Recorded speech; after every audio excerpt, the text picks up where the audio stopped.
ایک مرتبہ ہوا یہ، عمر بن خطاب راتوں میں جب ایک مرتبہ چکر کاٹ رہے تھے تو یہ گھر کے اندر 2-3 لوگ بیٹھ کے شراب پی رہے مدینے میں،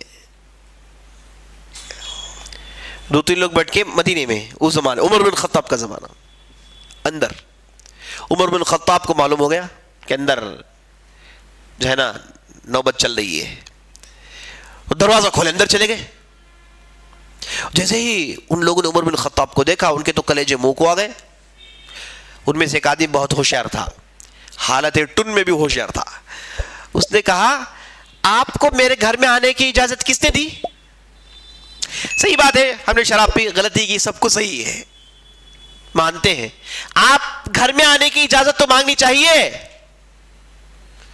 عمر بن خطاب لاکھ ہو گئے، غلطی تھی ان کی، سڑک جہاں وہ آ سکتے تھے جا سکتے تھے، گھر کے اندر آنے کی اجازت نہیں ہے، دستک دینی چاہیے تھی، لیکن عمر بن خطاب نے جب برائی دیکھی وہ آپے سے باہر ہو گئے، سیدھے اندر گئے، سمجھا کہ اب تینوں کو لڑانا ہے، خوب تماچے لگانا ہے، سزائے دینی ہے۔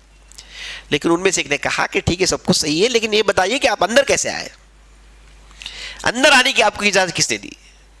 عمر بن خطاب خاموشی سے باہر نکلے، چلے گئے، خاموشی سے باہر نکلے چلے گئے، اور دوسرے دن اس گھر میں کوئی کاروائی بھی نہیں کیا۔ یاد رکھ لیجیے، اس سے عمر بن خطاب رضی اللہ عنہ کی سمجھ دین کو لے کر معلوم ہوتی ہے۔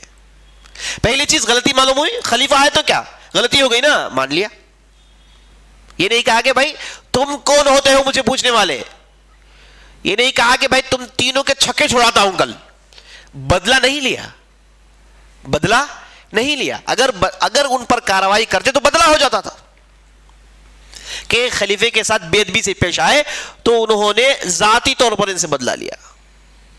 دوسری بات یہ معلوم ہوئی کہ جو اسلامی سلطنت ہوتی ہے اس کی ذمہ داری جو چیزیں ظاہر ہیں ان پر ہے، جو چیزیں گھروں کے اندر چھپی ہوئی ہیں یہ ان کا اور ان کے رب کا معاملہ ہے، اس میں حکومت دخل اندازی نہیں کر سکتی، اس میں حکومت دخل اندازی نہیں کر سکتی۔ دیکھیے دین کے سمجھ، آج ہمارے نوجوان جوش میں بہت ساری چیزوں کو سمجھتے نہیں ہیں، خلافت کے دعوے ہیں، حالات کو سمجھنا، معاملہ فہم، یہ جو دین کا جو فقہ ہے اسے کورے ہیں بالکل۔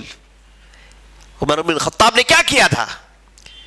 عمر بن خطاب کا زمانہ ہے جب 7 سال قحط سالی پڑی، بھوکماری عام ہو گئی تھی، عمر بن خطاب نے پتہ ہے کیا کیا؟ اسلامی احکامات کو کینسل کر دیا، خاص طور پر پنشمنٹس کو کینسل کر دیا، کہا کہ نہیں اب نارمل سچویشن ہے، یہاں پر ہم پنشمنٹس نہیں لگا سکتے۔ کیا مطلب؟ اگر کسی چور نے چورا لیا اس کے ہاتھ نہیں کاٹے جائیں گے، نعوذ باللہ کسی نے زنا وغیرہ کر لیا تو اسے جو ہے سزائے نہیں ہوگی، یعنی اسلامی جو پنشمنٹس ہیں اسے عمر بن خطاب نے روک دیا۔ یہ پنشمنٹس کب لاگو ہوں گے؟ جب آپ کی سٹی نارمل ہے، آپ کی بستی نارمل ہے، ویسے موقع پر کوئی کرتا ہے تو وہ پنشمنٹ کا مستحق ہے، لیکن یہاں قحط سالی ہے، لوگوں کے پاس کھانے کے لیے روٹی نہیں ہے، اگر کوئی آدمی بھوک میں کسی کی روٹی چرا لے، کچھ چرا لے تو اسے بلا کے ہاتھ کاٹیں گے، یہ کہاں کی فقہ ہے، یہ کہاں کی سمجھ ہے؟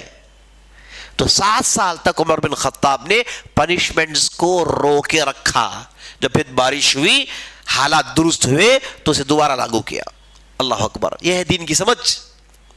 دین کی سمجھ بہت ضروری ہے، اس کے لیے گہرا علم ہونا چاہیے، تجربہ ہونا چاہیے، اور مقاصد پر نظر ہونا چاہیے جو صحابہ تابعین تبع تابعین ائمۃ الاسلام کے پاس ہے۔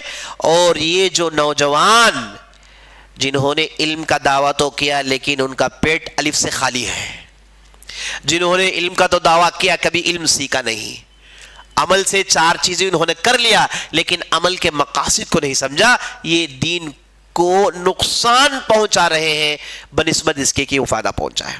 بہرحال عمر بن خطاب کے زمانے میں یہ جو جاسوسی سسٹم تھا اسے آپ نے بہت ہی مضبوط کیا۔